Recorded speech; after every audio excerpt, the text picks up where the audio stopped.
Now, your full name is your sister. Maire DePaor is my full baptismal name in the Gaelic language. Maire DePaor. Okay. Maire DePaor. My religious name is Sister Declan.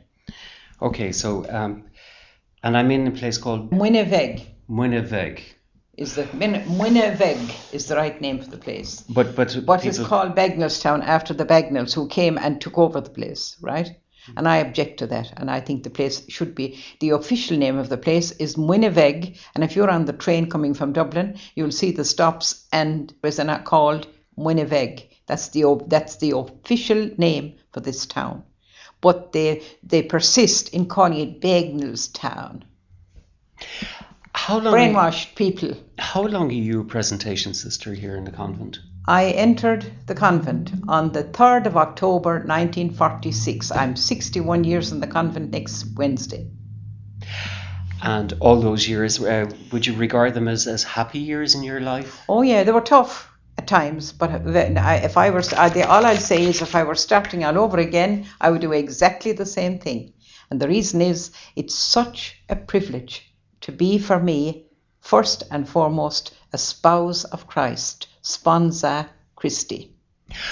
Where are you from originally? I'm from Ardmore, County Waterford, the oldest parish in Ireland.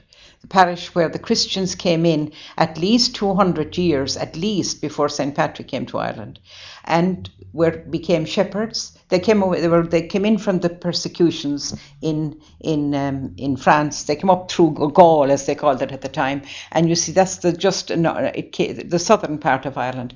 And they came in there in their boats. They settled down and they became shepherds. And they didn't preach; they just practiced. They had no church. They never built a church. All they had was they got a holy well. I got a well, and around the well they gathered. And there was a priest among them, of course, and he celebrated mass for them at the well. They converted the locals by the force of their example. Are you referring now to the Druids? I'm not. I'm referring to the ordinary people in that area. There may have been Druids as well, but the Druids wouldn't be very welcoming of people like that.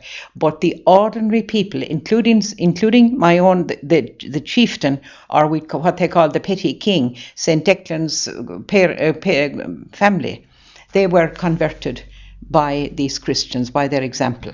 But you referred to the well. Now that is something that would have surely been taken from the pagan religion or the pagan way of thinking. Well, the pre-Christian way of thinking, it would have been taken from that.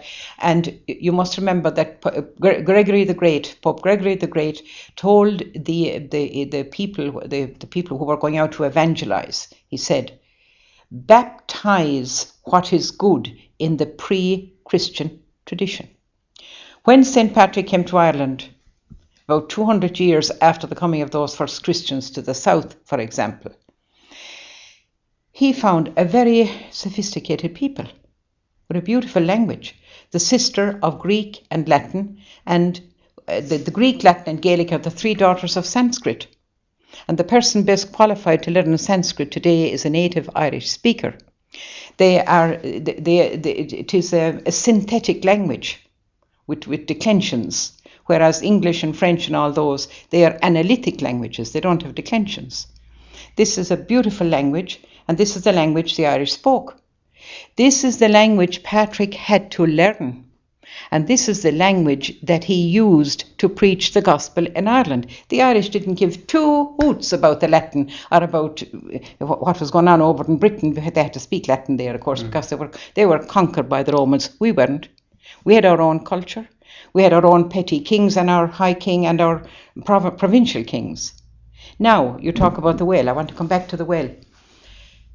Each provincial king or each petty king had an area in his what we call it, in his domain. It might be quite small. One of the places here was, say, St. Mullins. You mentioned St. Mullins a while ago. St. Mullins was one of those places, because it was just near the barrow where the river is tidal. Where the water meets the sea. Yes, magnificent. The magnificent poem about that, Glór na Garve. Shame that it isn't better known. But anyway, It's the medieval poem about holy wells, incidentally, and the other poem is the poem by Taigweilach O'Sullivan on St. Declan's Well in Ardmore. Now, we're coming back to this. I got sidelined there. Coming back now to this area, the people gathered under their king at a sacred place. They called it a meeting place. Now, it was normally surrounded by trees. There was a green area. There had to be a well because they needed spring water. There had to be a stream where at least they could wash their feet and wash themselves, because they were there for about a week for celebrations. Right? Now, they said there was a sacred tree there, a bille, or a sacred tree. Now, on the sacred tree, on the limbs of the trees, the well-to-do among the people who were under the king, and who they all considered themselves to be related to each other, to be one family, to be descended with the king from a king way back. Now, therefore, there were some who were better off than others. So maybe a woman with 3 children could afford to weave material. She would bring that and put it up on the boughs of the trees. And the woman, say, with 8 children could go up without losing any dignity and take some of that woven material to make clothing for her children for the winter. That was the attitude. The other thing was, they all brought food, as much whatever they could bring. Some could bring more than others. And they placed it around the well. And you took with dignity, because you were all the one family, whatever you required. And this was going on in pre-Christian Ireland. Now, okay, I want to talk to you in more detail about all of what we've started with, but I want to find out, how did you get into all of this? What inspired you to study the life of St. Patrick? I mean, many books have already been written about St. Patrick, so what was it that you wanted to find out to be different? No, I didn't want to be different, but first of all, I was told I wanted to work with the Irish sleeping rough on the streets of London in 1988. And I had organised, there were 4 other congregations working with me on the project. And I had gone around many parts of Ireland and made contacts. And people were very enthusiastic. And very simply, it came to me one day, supposing my superior asked me to give up this work, what would I do? Will I go to another congregation, or what will I do? And I made a novena to the Holy Spirit. And sure enough, on the last day of the novena, I got a call from the provincialate. Come to where the provincialate was. I went, and the provincial said, I want you to give up that work.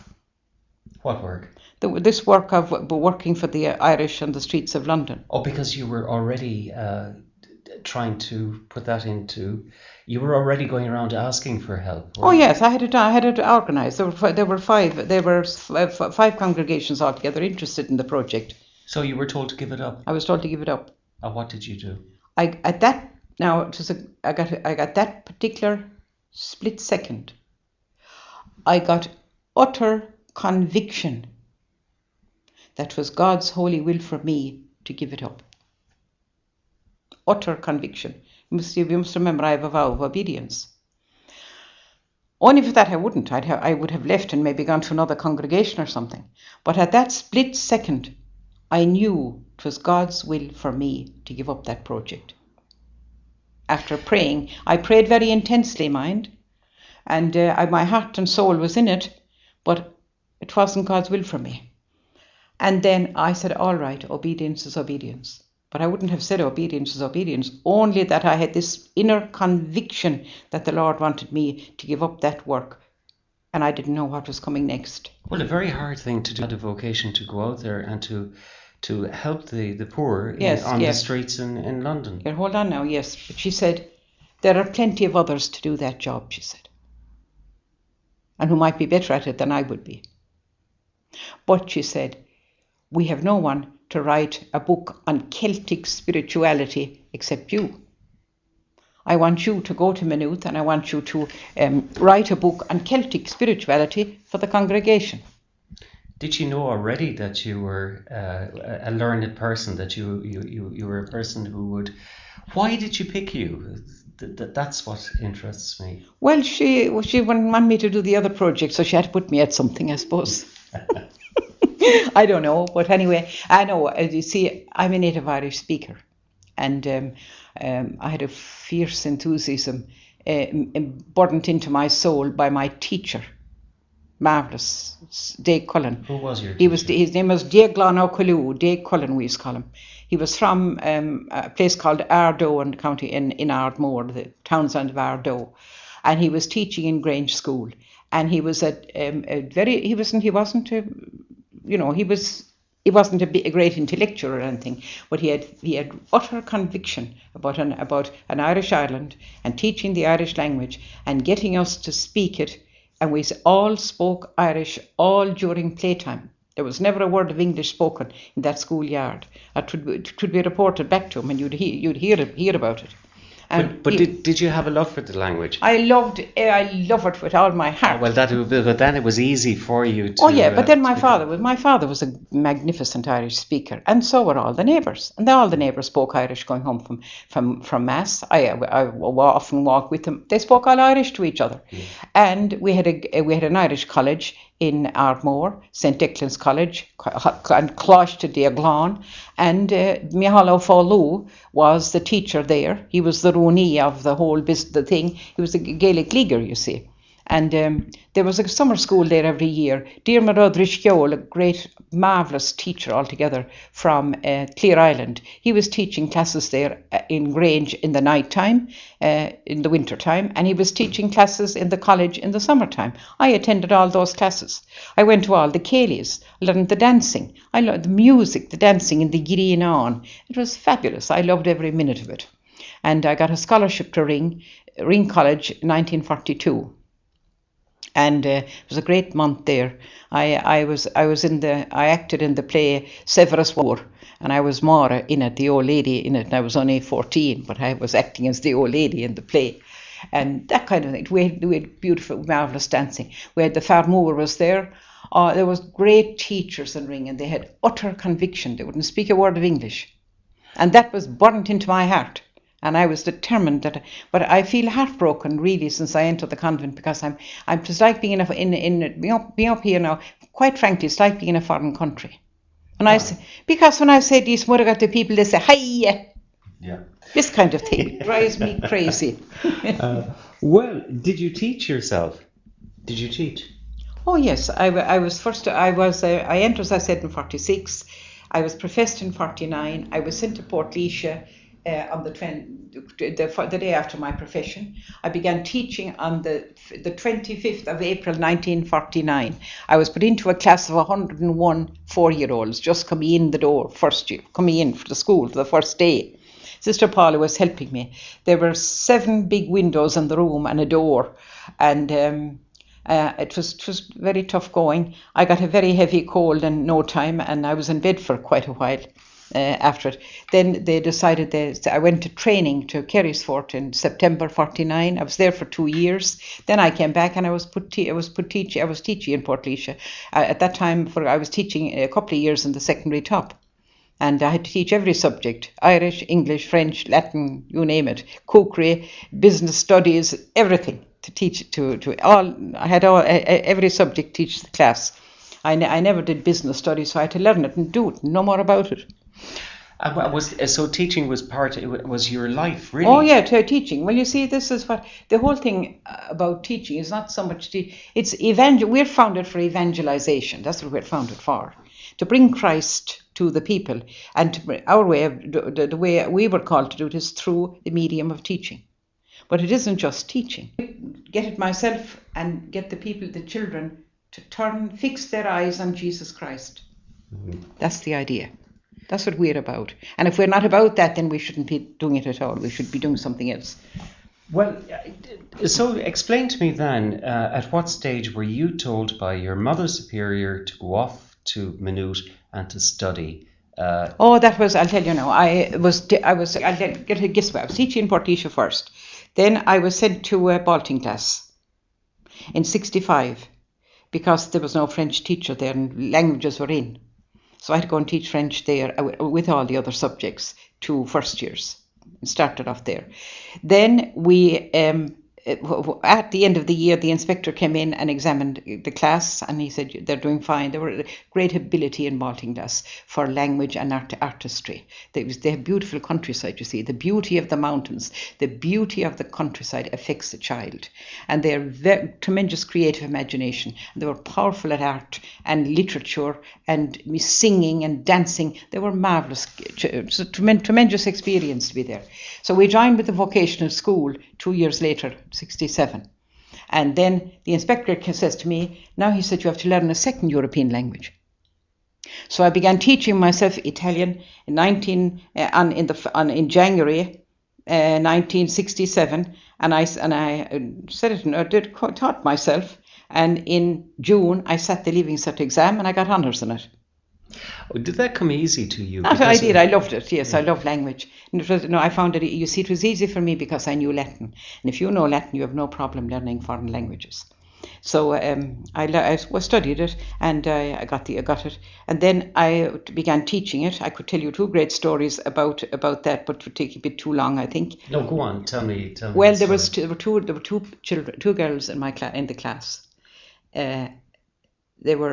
One came from a very big family, and they weren't well off, and she couldn't afford to do the group cert, so she was in the class for less than 2 years. She had to leave off after about a year. She did about a year and a half, and she went working, and she saw an ad on the paper to become a governess, or not a governor, but anyway, to mind children in Italy. And she loved the Italian, and I taught him how to speak it from the very beginning. And didn't she apply for it? And got it, and went out to work with them for a month. And they were so delighted with her. They sent her to a city in northern Italy, and they paid for her, and she did a 3 months course there. And she was a brilliant girl, and the Lord was good to her. She did a 3 months course. She came home to Dublin, and she got a top job above in Dublin with a motor. The people they sell Italian motors, Fiat, the Fiat company. She got a top job with the Fiat company. And it all started here with you teaching her. It started. She only had a year and a half from me. Yeah. But she was very enthusiastic. It just shows. Yeah. Now the second story is even better, I think. This poor girl came from a broken family, a separated family, and she again couldn't afford to go on and stay in the school. She was a lovely girl.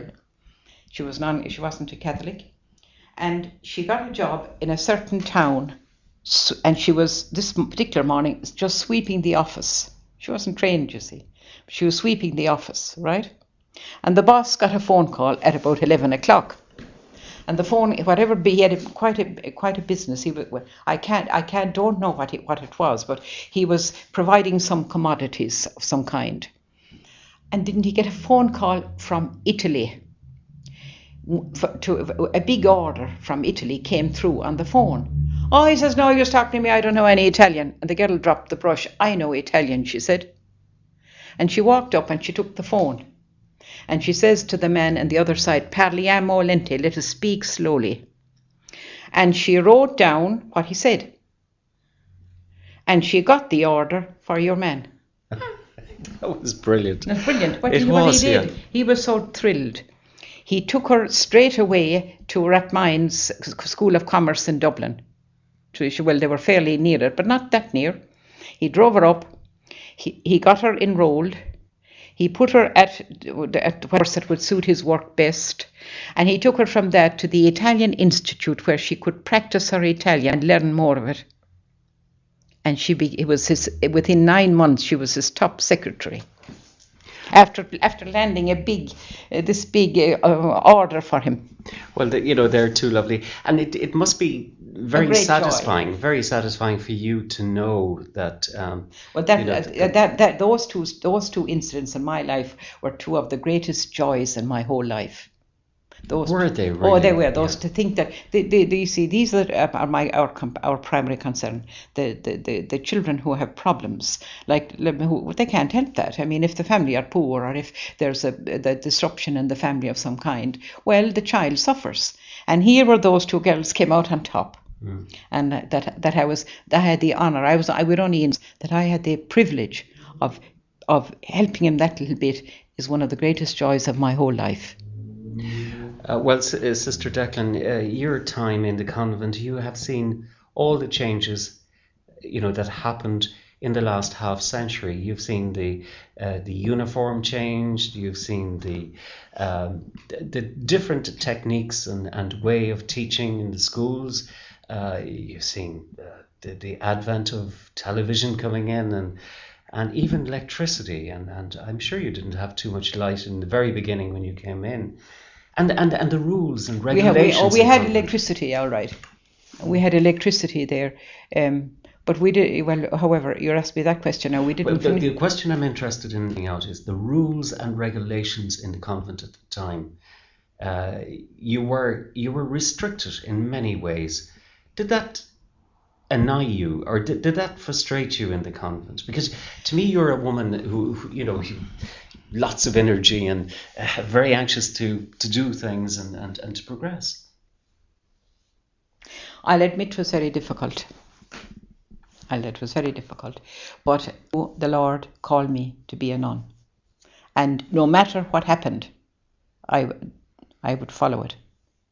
No matter what happened. Even if it stayed the way it was. But they see the Lord, we have to be purified.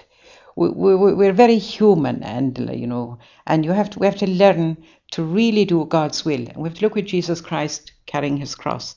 How was he treated? How were the saints treated if you read their lives? They had a very tough time. And our job is to keep our eyes fixed on Jesus Christ and his Blessed Mother. That was the Irish. That's not just for nuns. That's the Irish way, the Irish spirituality. Devotion to the Trinity. Fix your eyes on Jesus Christ on Calvary. Stand beside his mother. That's central to all Gaelic Christian literature. To Gaelic's poetry, for example, that I have done. It's central to St. Patrick's spirituality, actually. And it's central to monastic spirituality. So you could pass that. I mean, that is something that you could say, to focus one's attention on a particular way is to bring them through life. Oh, yes. I mean, that was a great ideal, to try and follow Christ. That was the great ideal that we had when we entered. You fixed your eyes exclusively on Jesus Christ. I remember, for example, the first day, I entered on a Thursday evening. On Saturday and Sunday, we had a retreat, that's in total silence, to prepare us for the life, It was a silence. There was no one preaching to us or anything, but we had just to go into silence and pray and think. And I remember on Sunday morning coming up the steps into the novitiate, and the thought of this boyfriend that I used to dance with and all that came into my mind. Now, I wasn't doing a line with him seriously or anything like that, but I liked him. And thought of him came into my mind. And I got the inner voice, my conscience telling me, you have to put all this now out of your mind. You're a spouse of Christ. You must forget about the boyfriends. Fix your eyes on Jesus Christ. I remember getting that grace at 11 o'clock that Sunday morning. That was the 5th of October, 1946.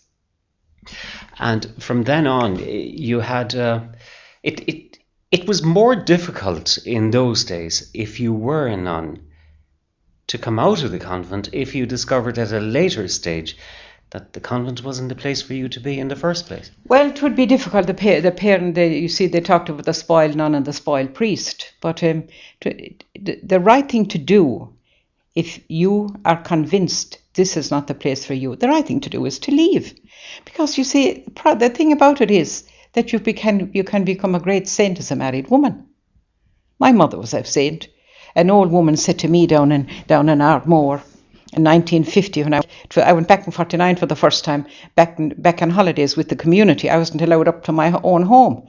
And I was walking up the street with my mother and my sister Margaret, and Mag Harty, who used to play the accordion for us at the Cayleys in the college, was leaning against the jamb of her door. And she said, "Oh, go, you're welcome, Sister Declan," she says.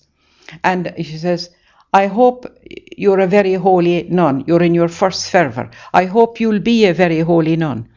And I hope you'll be living with very holy nuns. But I'll tell you one thing," she says, "you will never have the faith your mother has, and you'll never meet anyone in the convent with the faith your mother has." That was Mag Harty. Well, that was putting it. That was telling you. That was very. That's true, and so true. I think it's true. Yeah, because do you think that? And I suppose difficult question now, but do you think that? How many of you here in those days? In the early days when you came in, was there more than 12? Oh, there was a crowd. There was 5 of us entered that year together. 3 of us were classmates, and the other, one was from Monmelick and the other was from Portlaoise, and the 3 of us were classmates from Bally. But do you think putting all of you together into the one house? I mean, there was bound to be an argument. You know, you wouldn't get on all the time. My dear, together. You had very little time for argument, for the simple reason that we had strict silence from early morning until 5 o'clock in the evening.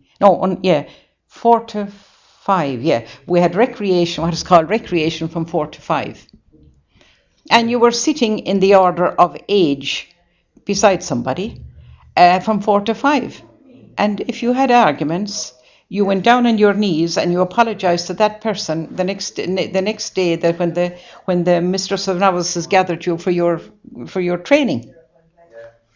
Well, that certainly put it up to you. Yeah. I mean, you see, there's no harm to have argument, and we're all human, and we were only beginning to learn.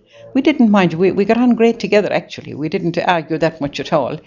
There was one nun there, all right. There was one novice who was very pro-British. And she got under my skin a bit, all right. But we were good. We were very good pals. We learned to be different. But I gave her my side of things. She gave me her side too. Of course, her father was in the RIC, and she had a totally British approach to the 1916 Rising, for example. Well, I had a few arguments with her, all right, out at recreation time.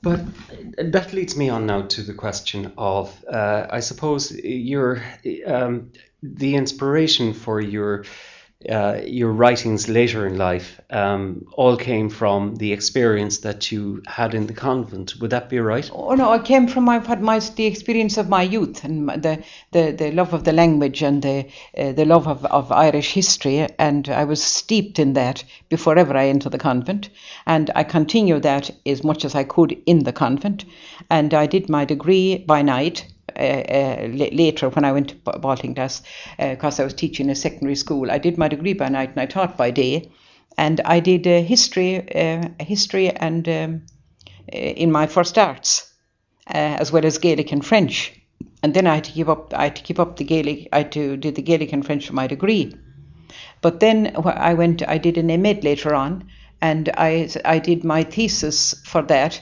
on the Gaelic cultural renaissance considered as a process of education. That was the Gaelic League. But so I was all into that, and then I got into Taigweilach, and then I got I was just asked to give a talk on St. Patrick. Just asked to give a talk one day. Before that though, I retired from teaching in 1986, and then I started studying Gaelic Christianity at that stage in a big way after that. And in 1987, I was asked to give a retreat on St. Patrick. That's what it was, on the Irish saints. And when I gave the retreat on 4 women, Irish saints, I found in 1987, I remember well, I gave it above in the light monastery up there, Gortmuire. There was a great historian there, and he asked me to give the retreat. Now, when I gave that retreat, and when I studied those 4 women, I thought I knew something about Bridget and Eat in advance. I knew nothing about them. When I really went to study them for that retreat, I found I knew nothing about them. And it took me 4 solid months to get a decent 45 minutes talk together. But how? But then, when I had that talk put together and really studied their spirituality, I realised they got it from St. Patrick. So that motivated me then to study St. Patrick. And in the meantime then, I was asked to, I organised a celebration for the millennium in Dublin on 4 great Dublin women. And during one of the days I was up there, I met this man from what's the name of the place? Anyway, it was I just can't, at Lorne. Yeah. Roscommon, from Roscommon. He's a native of Baltinglass actually, and he asked me to help them out with research on the first president of Ireland. Childers. No, before him. That was Douglas Hyde, wasn't it? Yeah. That's right. They were starting a school a school of his on his works and his influence over there, and they were giving seminars every year. So I said, you can't have any talks about Douglas Hyde without having a talk on the great contribution he made by learning the language and saving the sacred songs of Connacht. I said, you have to have a talk on that. And how it all began. Where did they come from?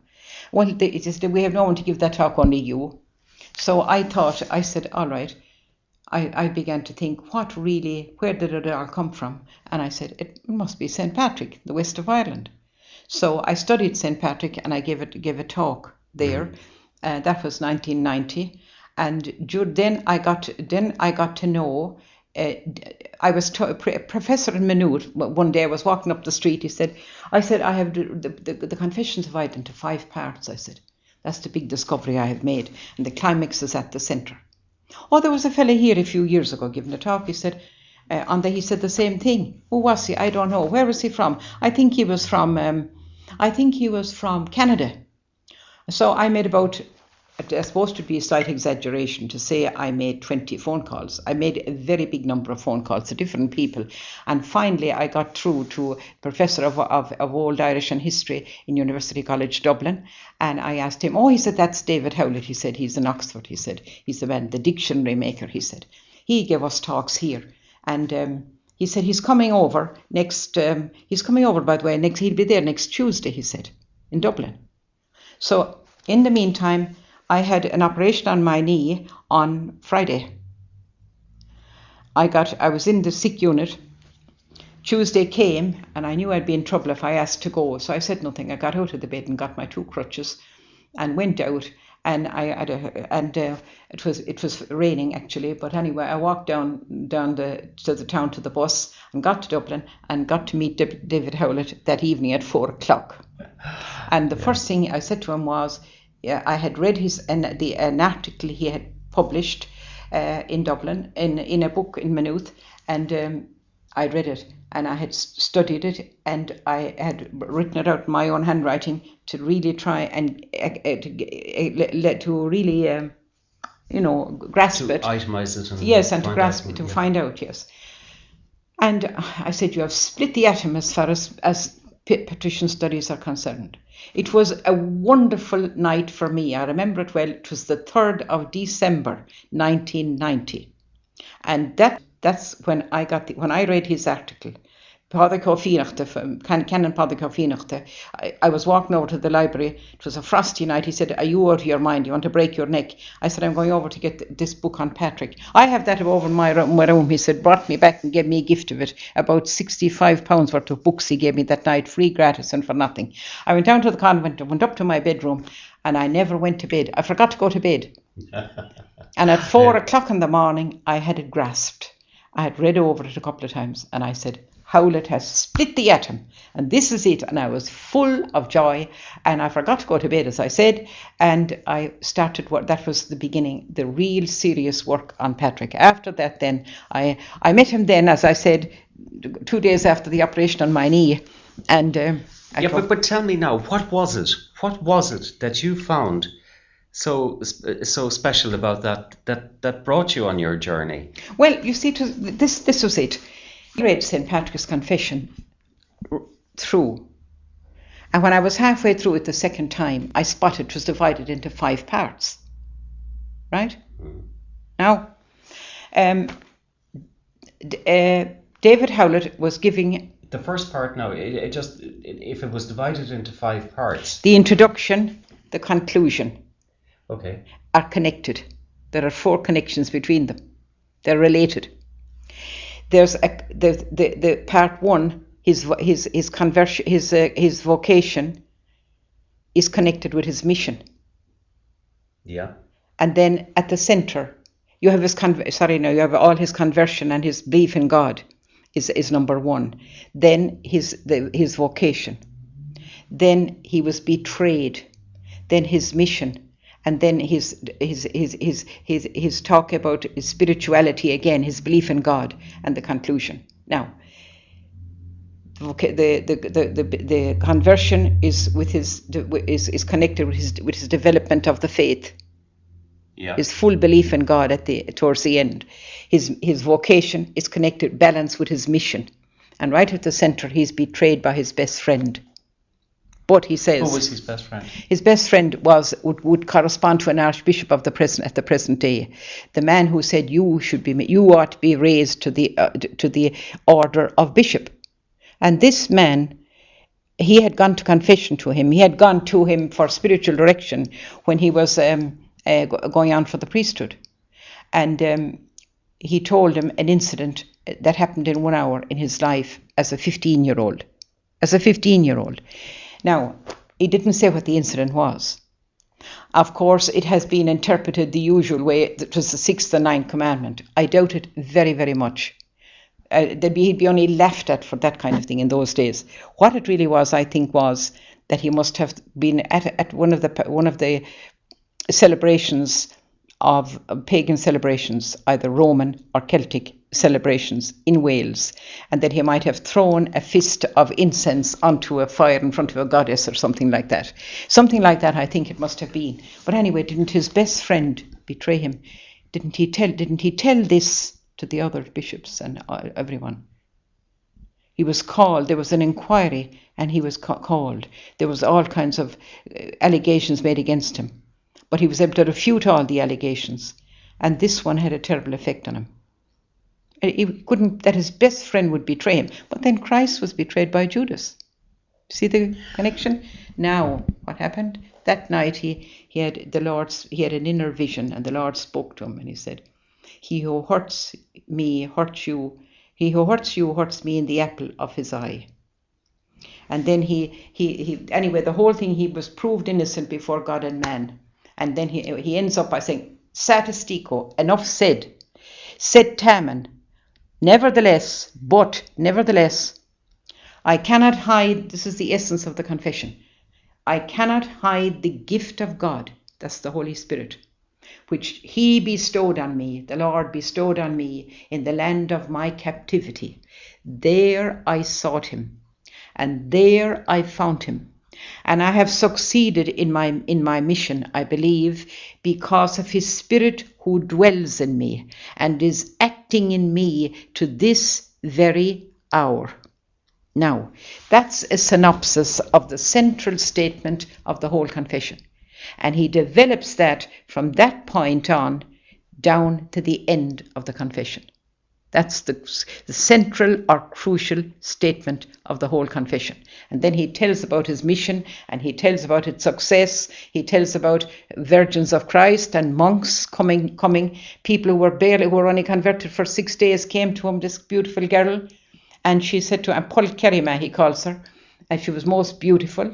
And he said she asked to be a virgin, consecrated virgin of Christ. "How is it?" he said. Because I couldn't figure out why he put that question. But I was over in Knock a couple of years ago, and a priest was home from the missions who had been 40 years in the missions. He took that exact bit of St. Patrick's confession for his lecture, and he said, for his sermon at Mass, and he said, "My dear people," he said, The Irish had consecrated virgins and monks, consecrated virgins of Christ and monks in Ireland in the first generation during Patrick's time. He said it takes 3 generations normally on the missions before you have a priest or a nun from the new converts.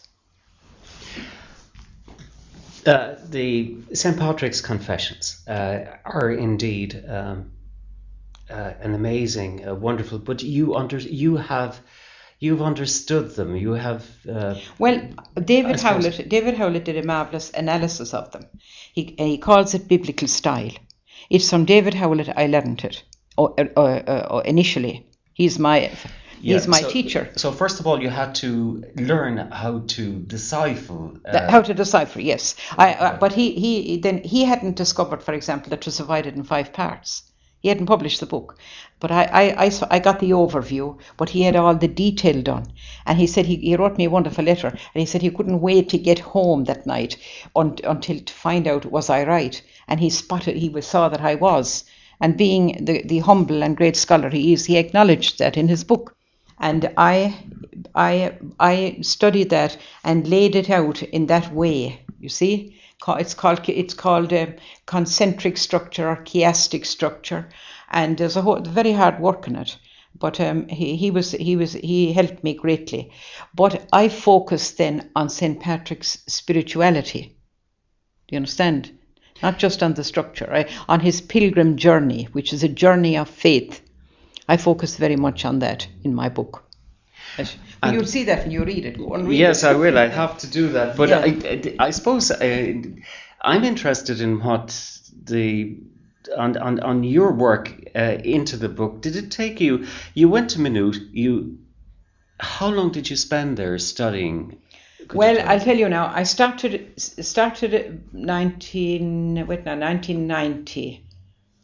I was asked to give the lecture. I had to prepare the lecture. I gave the lecture in June of 1990, and I spotted on St. Patrick. And it was May. I had the talk on already when I suddenly spotted the 5 divisions, and I had to change the whole thing. I hadn't even time to type it out. I had to write it with my hand.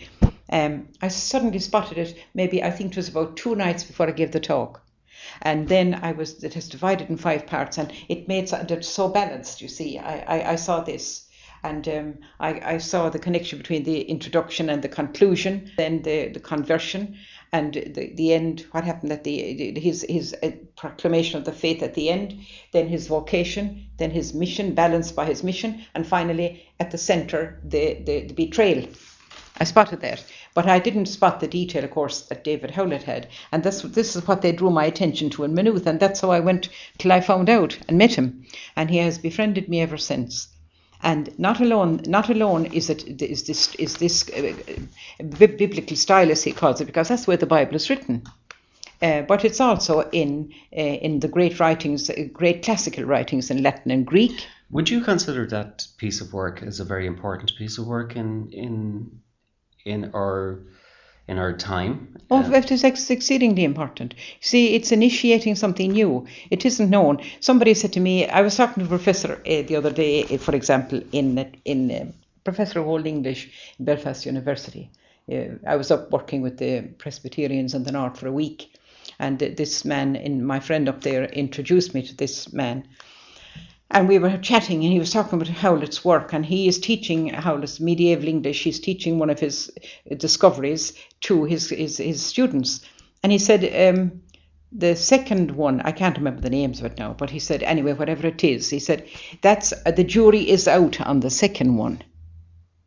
Mm-hmm. That is, they're not quite accepting what Howlett has said, and they're making judgments about it. They have to weigh it and make judge. And I said to him, be honest, I said, the jury is very thin on the ground. There are very few people who have studied this biblical style. It's something totally new. It was as old as the hills, but it's a new discovery. Now, the big thing that I have got from it, the great joy for me, is that not alone is it in Patrick's Confession, which is written in Latin, and his letter to Coroticus, but it's also in the old. I've gone back to the oldest Irish poetry. It's in it. It is in the Maire, for example. Professors couldn't make up their minds how they would arrange the verses in the right order. That's in the books, in the editions that they have done. They have said that. They discussed it and they couldn't discuss. But when you apply the biblical style to it, as I have done, you can put the verses in the right order. Because you've managed to discover, you have discovered, yes, that they're written in the biblical format. That's it. That's right. Now, the same I have done, Ty Gaelich's poetry, I have published a book on it, and he not alone does it, Ty Gaelich know it, he knows it to perfection. To absolute perfection. Yes. Do you want an example of it? I do. Well, there's a poem called Dunisa, the Jesus song. It's a magnificent poem. There are 101 lines in it. 101. Line 101 has 7 words in it, exactly like the central line in St. Patrick's Confession. The central word in that line is Sheholta, Fail forga Sheholta gus tarming me. Sheholta is the central word in line 101. If you go to Deneen's dictionary and get the Irish spelling as it was before the change came here in the 40s, if you go to the way he has spelled Sheholtacht, in Deneen's dictionary, give a number there are 18 letters in the Irish alphabet. So you have A is 1, B is 2, C is 3, D is 4, and so on until you come to U, which is 18. Now you look at the letters of your alphabet, of your word Sheholta, and you put the numerical value under each letter and add them together. What will you get? 101. My goodness. Now, Sheholtacht is about, it's what the poem is really about.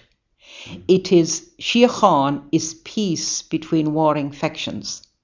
We say Sheachan Dechut at Mass. We shouldn't be saying Sheachan Dechut. We should be saying Sheholtacht Dechut, which is the peace of Christ, the peace of heaven, the peace that will come when we are united with the God who created us for union with Him. That's Sheholtacht. And you say Sheholtacht Dechut. Now, there's one, I think, wait, like 1,460, whatever number of words anyway, there's the number of words in the poem. The number of words in the poem. If you put a bottle of whiskey for each word, yeah, right, and you put them along, you were in a oblong room like this. You put them in, you put 74 of them along that wall, 19 rows of 74, and you'd get the number of poems, your number of words you have in the poem. Now, what's so important about 74? The poem is about going to heaven. It's a geometrical arrangement of numbers. The poem is about sailing to heaven in Peter's boat with Jesus as the steersman. The climax is our fear of judgment. And we say, mind me, Jesus, mind, file for, the fear of judgment. That's we're all afraid of death, you know. And then there's a turning point. But on Vauntrach Venus mil shemain, a wash for an or of organ tain, ni heat for Rome pador shade, is begatti na galriach the reg, chumi the glockens na flahish irem. Now that's a synopsis of the rest of the poem. Like St. Patrick's Confession, the construction is perfect. He says, those who have repented as the saints repented, because we're all sinners. The saints were sinners, we're all sinners. We have that in common, no matter what nationality, no matter what we were, bishops, archbishops, popes, presidents, sweeping the floor, lay sisters, choir sisters, whatever. We're all one thing in common. We're all sinners. But we must repent as the saints repented. with the grace of God. And those who repent will not have the doors of heaven closed before them. And the gates of the beautiful city of God will be thrown open to receive us to reign with him. Now, how do we do that? That's all explained, or what will I say? It's I can't get the word, but anyway, it's explained in the rest of the poem. Devotion to the saints. Devotion to Saint Bridget and Saint Michael. That's the balance. The Eucharist. The holy face of Jesus, his sacred heart and his sacred wounds, to contemplate them. And devotion to Our Lady is the climax of that. But the climax is relatively important. What's important? What is Our Lady doing? What is Our Lady saying to me and you? Fix your eyes on my Son. And that's the central or crucial statement of the poem. Fix your eyes on my Son, on his holy face, on his sacred wounds, on his sacred heart. Fix your eyes on the person of my Son. And when you fix your eyes on my Son, you'll imitate him, and you'll repent, and you'll be prepared to go and see the face of God. Now that's what the poem is about. Now the first eight verses are about sailing to heaven. The 9th verse is about the fear of judgment. Then you're assured, if you repent, the gates of heaven will be thrown open to receive you. And then, how do you repent? You pray to the saints. You pray to Saint Bridget and Saint Michael. You focus on the Eucharist and devotion to Our Lady. You focus on the person of Christ, his holy face, his sacred passion, and then his sacred heart, his love for you. And Our Lady is at the center of that concentric unit. But Our Lady, that's very important. But what's really important is what Our Lady will tell you to do. Fix your eyes on my Son. I have said that already. It's a magnificent it is. poem. Yeah, just listening to you there now, and I think that is just magnificent. It would suggest that the people were far more advanced than what they are today. It was written for the Irish of the people of County Waterford, my own town of Dungarvan, and out in Ardmore. He wrote a magnificent poem about my patron saint, Saint Declan. But that poem was written in Dungarvan. It was written down in 1765 by a young lad who was inside in Dungarvan. He was from Ballinclane, the old parish, which is half of the parish of Ardmore, up to 1847. It's on the. If you're facing out to sea, Old Parish is on the right hand side, and Ardmore is on. No, Old Parish is on the left hand side. Ardmore is on the right hand side, and then the other Grange and all that are behind your back. Yeah. Now, this poem was written down by him in Ballinclane, from Ballinclane, the Old Parish. He said, and my name wrote by me, Rich Ryan from Ballinclane, the Old Parish. He has written down under it. He wrote the life of St. Margaret Maire and a whole lot. This is only a young lad who was inside learning some trade in Dungarvan when he did this. That was incredible. It's a powerful. And he was talking to, Taiguelach was an evangelist. There were some people who call him a catechist. He was more than a catechist. He was an evangelist. Taiguelach almost certainly was going on for the priesthood. He wasn't ordained either. He had no vocation, or he was fond of the bottle, but he gave it up. People forget that. And when he came back, he was a great friend of the Bishop of Cork. And the Bishop was very good to him. And he used to pray with the Bishop. He said. And the last Minister of Education was a great grandnephew of that Bishop. The Fianna Fáil government. Now, he's connected with my family actually too. But however, he encouraged him. He said, leave Cork. Go away from the Friends. He was very patriotic. He was great faith in the Stuart cause. He thought the Stuart king was going to free Ireland. And then he was beaten at the Battle of Coolother, and that broke his heart. And now he he came back from the continent, and the bishop, the poet wrote about him, and he said he was a great poet. He was a great scholar in Greek, Latin, and Hebrew. Now, you didn't learn Hebrew until you were probably in the third, or maybe second year before ordination, which means that Taigéileach must have been up to ordination to learn Hebrew. So he was a scholar in Latin, Greek, and Hebrew. Now, they could speak Latin, and they could speak Greek in Ireland. A professor from, incidentally, in the 19th century, after Taigéileach's time, this is a sideline, a professor came over with students to Killarney. He went back, and he was not talking Cambridge, and he said, "I met boys holding my horse's head," he said, "in Killarney, who could speak Greek and Latin far more fluently than any student here in this university." That's written in a book that's available in the libraries. And that was back in the 1700s. That was back in the beginning of the 19th century. On the 19th century. 19th century. Taigéileach was born in 1815. He died in 1895. I beg your pardon. He was born in 1715 and he died in 1795, the year Maynooth was founded. Yeah, in the 18th century. Yes. Then. Now that the people were full of joy, and when the English visitors came along, they saw the poverty. The people were full of joy towards the end there. They used to gather outside. They had little thatched houses for churches. They used to gather on the road and dance Irish dances, and the fellows used to be playing the fiddle and playing the flute and all that for them, and they were full of joy. Now Taigéileach, why I have this orally now. There was a man named Mick McGrath. Mick McGrath was the next door neighbour of ours, and he was in his late 90s in the 1930s when I was a child. And I remember he used to come and sit in the middle of the kitchen right opposite the fire, an open fire. My father used to be up near the fire here, and I was sitting over here near the range right beside the fire. And my father knew Taigéileach O'Sullivan. My father said, my grandmother, my great-grandfather, my grandmother's father knew Taigéileach O'Sullivan. What are you talking about? Didn't my father know him as a child?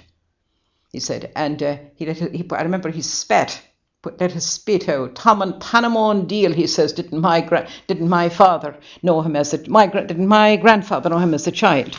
And he let his spit in it. I always remember it was very small. It came in a semicircle and landed into the open fire, and I can still hear it sizzling inside on a piece of timber. I mean, Taigéileach it was the same when they were talking about Taigéileach in the 1930s, the 1940s at home.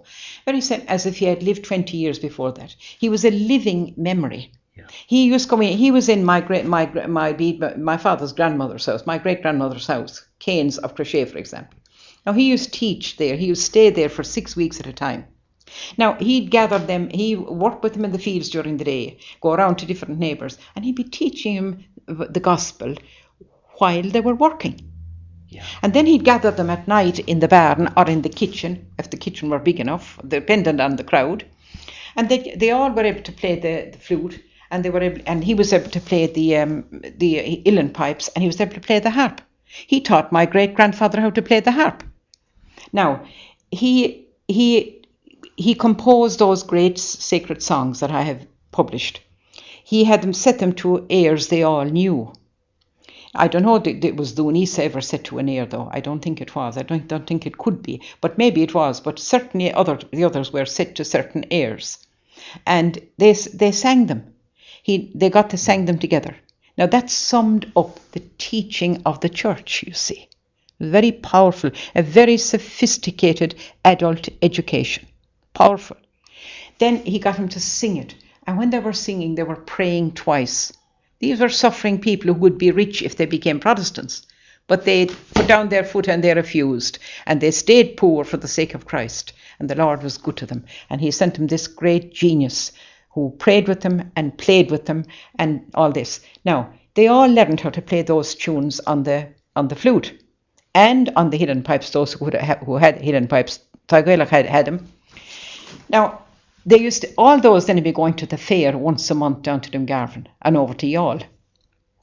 Tá Gaelach, I have this from the oral tradition, stood, I could show you the spot in the corner of Maire Street in Garland, right at the corner of the square, where you had a great view of the whole square. O'Connell Street going up this way, the main street going down this way. Tá Gaelach stood there when the cattle would be sold, say around 10 o'clock in the morning or maybe earlier. And he'd start playing the bagpipes, the uilleann pipes, and they'd all start singing all over the street, and they'd be singing these sacred songs, and patriotic ones as well, of course. But the settlers, the Protestants, hadn't a clue what they were doing, you see, what they were singing.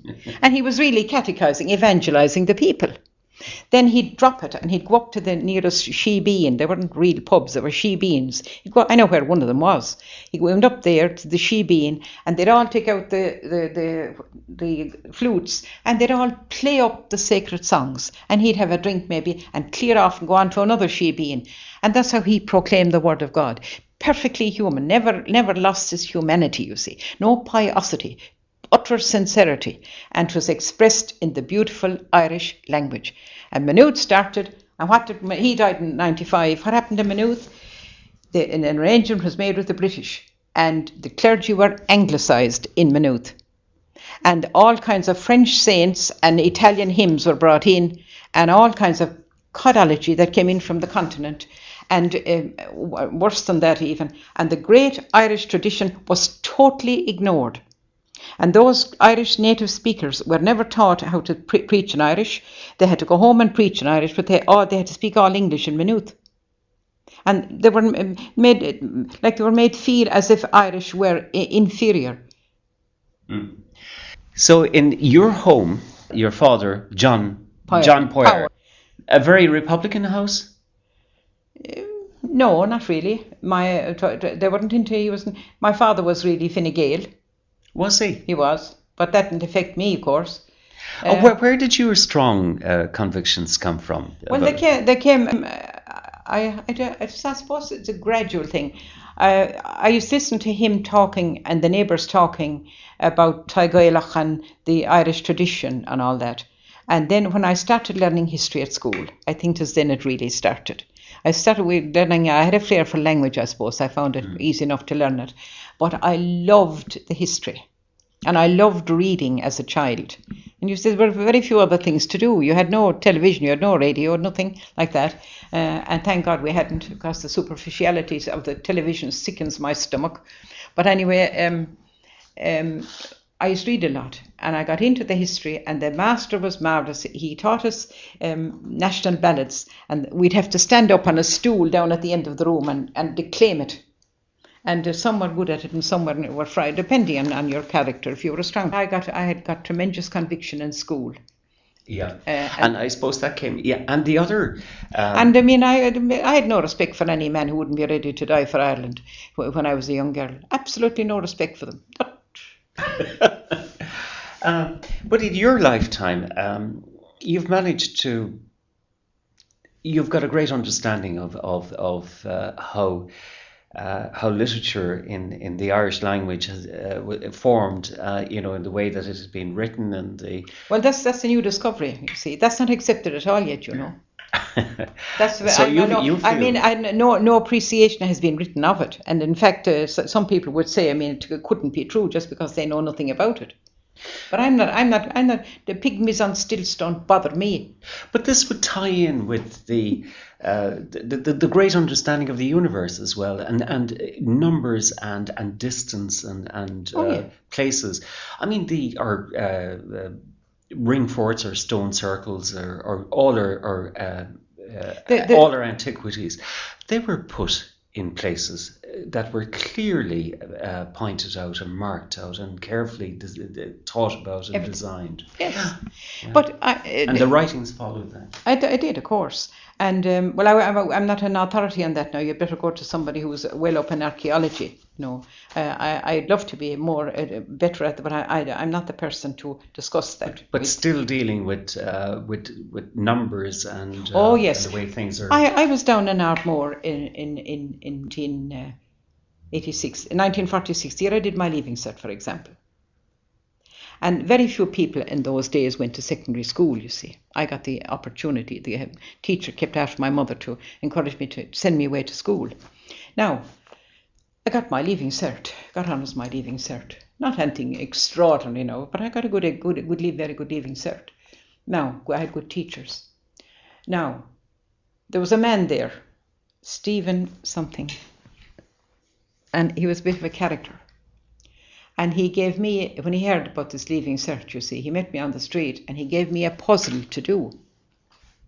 How I'd find the water sinking a well. Gave me a mathematical puzzle to work out. I couldn't do it. If I got it now, I could do it, of course, because I know what was behind it. But I got it. I couldn't do it. Now, my father was in a pub that night, and they were Power. They come up to him, Power. They were congratulating. I believe the daughter got honours in the leaving cert. They were congratulating him. And this fella Stephen came up behind, near enough for my father to hear. That little Power one don't know nothing. She couldn't find the water when I gave her the sum to do. And what do you think? Do you know why I'm telling you the story? Yes. Do you know what it was? What? It was triangular numbers. It was the arrangement of numbers in a geometrical triangular shape. For example, I'll give you an example of a triangular number. If I put down a bottle of lemonade there, 1, put 2 beside it, and 4, and so on, and I'd make an equilateral triangle. I'd have 17, say, on this side, 17 on this side, and 17 here. Now, what's so marvellous about that? Count the number of bottles of lemonade and you'd find you'd have 153 bottles of lemonade. So 153 is the triangular number of 17, right? Mm-hmm. What's important about 100? And that's what he was talking about to me. He was using triangular numbers. I found out afterwards. Now, what's important about 153 in the Bible? Jesus appeared in Easter week on the shores of the Lake of Galilee. They were John and Peter had given it all up, even though they had seen the Lord now, and he was after the resurrection. They had seen him, and still, they had it all over. They went back fishing. I'm going back fishing. I'll also go with you. That night they caught nothing. Next morning, Jesus stood on the shore. He shouted. He said, they saw the stranger. They didn't recognize him. Have you any fish? We caught nothing. We've laboured all night and caught nothing. Throw your net on the right-hand side. They threw their net out, and even though it was totally filled with fish, but the nets did not break. And John, faith, it's the Lord. The minute Peter heard it was the Lord, he jumped out of the boat and swam towards him. And then he said, bring over some of the fish which you have caught, he said to them. The gentle way Christ works with us. Bring me some of the fish you have caught now. They went back. Peter went back to bring out the fish, and he counted the fish in the net, 153. And even though that so many fish, the nets were not broken. And that's Peter's boat. That is Navicula Petri, Peter's little boat, which is the great symbol of the church. Peter was the first pope. Under Christ, of course. I mean, Christ is the head of the church. Peter was his representative on earth, his concrete representative on earth. And the 153 are all of us poor mortals that are sailing to heaven over rough seas from this shore, Goodeen Coon Howl, to the port which is over there very near us. We're sailing to heaven over rough seas, and Christ is the steersman. That's Tagailach and Donisa.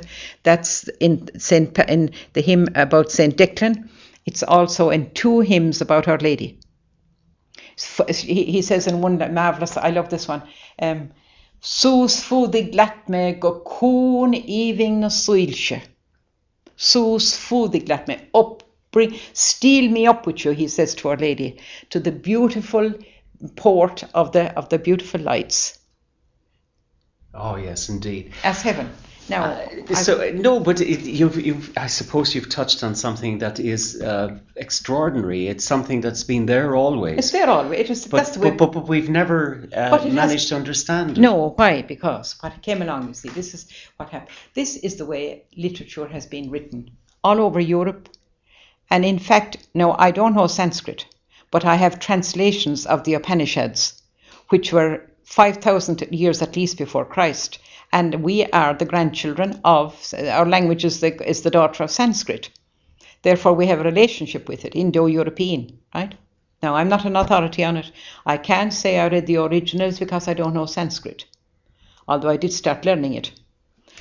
Now, even in English translation, the Upanishads, the ones I have studied, are written in what David Howlett would call biblical style.